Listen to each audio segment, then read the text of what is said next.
Hey everyone, thanks for tuning in to the Protestant Affirmation today. And right now I'm in a series of videos to discuss kind of what I'm learning about the Lutheran tradition, the Lutheran denomination through catechesis. And so I'm just going to be kind of giving some general information about what we're learning. I'm not going to cover every single thing because frankly, there's just a lot that we went into. It's a 2-hour class and I can't cover everything, but I'm just kind of providing an overview of what we're talking about. And I have to apologize for the lighting, the way I can see it coming in. It's not great. It hits my eye if I go too far back here. So it's just time of day. It's almost 6 o'clock in the evening, and so I can't really get a better deal with that. But in any event, I'm gonna touch on just kind of what we're discussing. And as Christians, we all need to know what we believe. Whether you're a Lutheran or another Protestant, or whether you're Catholic or Christian, you need to know, what do we believe about God and the Bible? Why do we believe these things? And so that's the field of apologetics. So yes, in our class today, we discussed apologetics. And of course, I love apologetics. This channel was originally created for apologetics, but there are better apologists out there than me. So I'm going to hopefully keep this video kind of short because I'm not going to get into a whole lot of weeds about these things, but we'll see.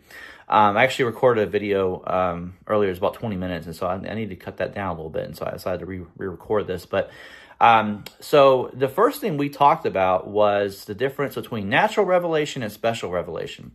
So natural revelation is what we can learn about God from nature, from the creation, from the world, from ourselves, from the universe. And there's a few things we can learn. I think, you can look at these different arguments for the existence of God, so you can know that God exists. So there's like the cosmological argument, the teleological argument, or the design argument, the moral argument. There's also the ontological argument. I don't think that's a particularly good one, but the other three are really good. And so what can we learn from God, through those different arguments? Well, again, we can learn that God exists.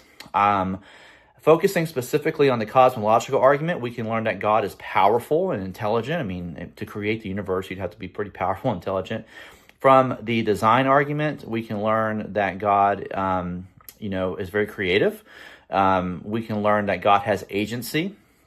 And so there's a few things we can learn from God through nature. And so anybody can get out here in the world, and look and figure out that there's a God and that this God has certain attributes. But that doesn't tell you a whole lot about God. It doesn't tell you, who God is, really. It doesn't tell us about our relationship to God and who we are. And that's what special revelation is. So special revelation is God's revelation about himself and about the world and about, mankind through the Bible. And so a lot of people might say, well, the Bible, okay, well, there's other books for other religions. How do we know the Bible is reliable? And so we discuss things like, I'm going to put up a chart here about this as well, but we discuss things like, okay, between the events recorded in the New Testament, the resurrection of Jesus was probably around 30 or 33 AD. The first epistles of the Bible were written within maybe 20 years or so, around maybe 50 AD. And bear in mind, this is the ancient Near East. They don't have copy machines. They don't have the printing press. They don't have the internet, surely. So information had to kind of travel slowly, it had to be written down and copied and copied and copied. And then somebody had to physically take the copy somewhere and deliver it. And so all that takes time. But the thing is this, when you look at other works of the ancient world, between the events or the person that's captured in those works and when they're actually written down, sometimes there's hundreds of years. I want to say that, for example, with Alexander the Great, there were several hundred years between when he was alive and when his first biography, at least that we have, was written. So there's a lot of time gaps in there. And the reason that's important is because if there's too much time, legends can begin to creep up, right? So legends can begin to corrupt the truth. There's not a lot of time between, when Christ was resurrected and when, for example, I want to say it's in 1 Corinthians, the first kind of creed, like a pseudo creed, was written down that Paul wrote down about what does the church believe. So there's not a lot of time in there, and that's a good thing because that means there's not a lot of room for legends, especially again considering the ancient Near East and kind of the limitations of information that they had at that time. But also we discussed how there's we have about 5,600 manuscripts of the Bible still in existence today. The oldest manuscripts that we have go back pretty close in time to the events recorded in the New Testament, and they're very accurate. When you look at all these manuscripts, they're about 99.5% accurate, and not all copies of manuscripts from that era are as accurate. And that's important for a couple of reasons. Number one, it shows that the people who were preserving and copying and writing down this information took pains to be accurate. And also, I think that in general, when you have a lot of copies of something saying the same thing, that's pretty reliable. I mean, bear in mind, the events that are recorded in the Bible, they don't happen on some other planet somewhere or some other dimension. They happen here on Earth and in real time, in real history. And so we can look at these facts about the manuscript and realize that, yes, the information contained in them is reliable. It's even more reliable than other historical documents we have from that era about, Homer's Iliad or the writings of Plato or Caesar. And so that's a plus for the Bible's reliability. So another kind of, reason for why we believe that the Bible is accurate is because there's internal evidence. We discussed 7 different things that internally make the Bible reliable. I'm just going to mention a few here. Number one, especially when you look at the writings of Luke was known to be a very meticulous historian.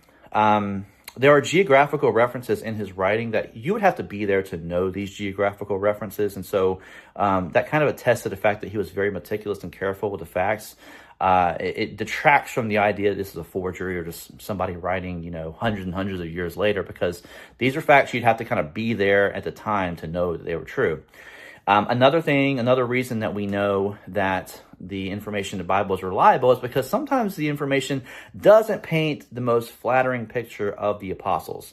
When you read the Gospels and the book of Acts, they don't always look like the best people. I mean, look at Peter denying Christ, And here's the thing about that. If you were to kind of fake a religion, you probably would not be writing down information about yourself and including details about yourself that don't make you look good. No one's going to typically lie to make themselves look bad or to embarrass themselves. And yet you have things in there that are unflattering to the apostles that they wrote about themselves and that they allowed others to write about them. And so I think that just attests to the fact that this is a document, the Bible. These are books of the Bible that we can rely on, and we can believe that they're accurate in telling us what they do about Jesus Christ and about the apostles and about the early church. And kind of going on that too, I think about how there's times in the Bible when, Jesus, for example, in certain areas, due to the lack of faith that people had, he couldn't perform a lot of miracles because they just had hardened hearts.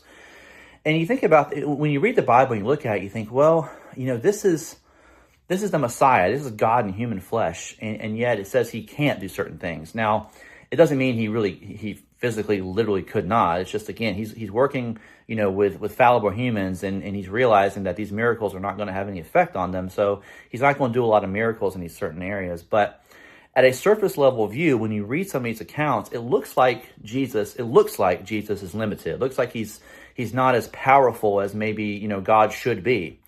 And that's important because, again, if you were trying to fake a religion, wouldn't you want, if you wanted to fake a God, fake the existence of a God and make this being out that doesn't really exist, wouldn't you want him to be this overwhelmingly powerful, majestical, everybody, as soon as they're around him, they fall all over themselves and they believe everything he says. But you don't see that with Jesus. You don't see, in fact, obviously you read the accounts, the Pharisees hated him. They tried to kill him over and over again. And so it's not that the Bible presents an unflattering view of Jesus. It presents a view of Jesus that, if you were trying to fake this stuff, it really, you wouldn't include this. It wouldn't make sense to include this.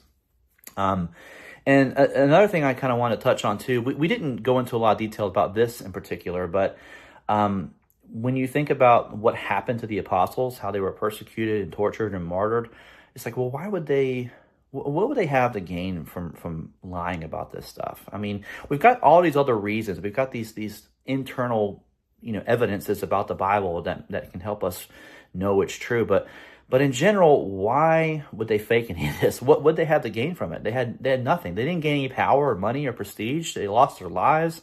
John was exiled to Patmos. I mean, what did they have to gain from that? It doesn't really make a lot of sense. So, but yeah. So looking at all this together, again, we touched on natural revelation, what the limited information we can learn about God through that. We touched on special revelation, and more specifically the Bible and how we know that's accurate, the manuscript evidence, the internal evidences to it. We touched a little bit on archaeology, and I know for a fact that while archaeology has not confirmed everything in the Bible, it's never contradicted anything in the Bible, and I think that's important as well. So, but yeah, so that's kind of an overview of what we discussed. This was a 2-hour class, so we got into a lot more detail about these things, but I just want to provide a brief kind of description of what we're learning. And again, this is what we're finding out as Lutherans, as soon-to-be Lutherans, what it is we believe about our faith. So we go back to the basics. What do we believe about God?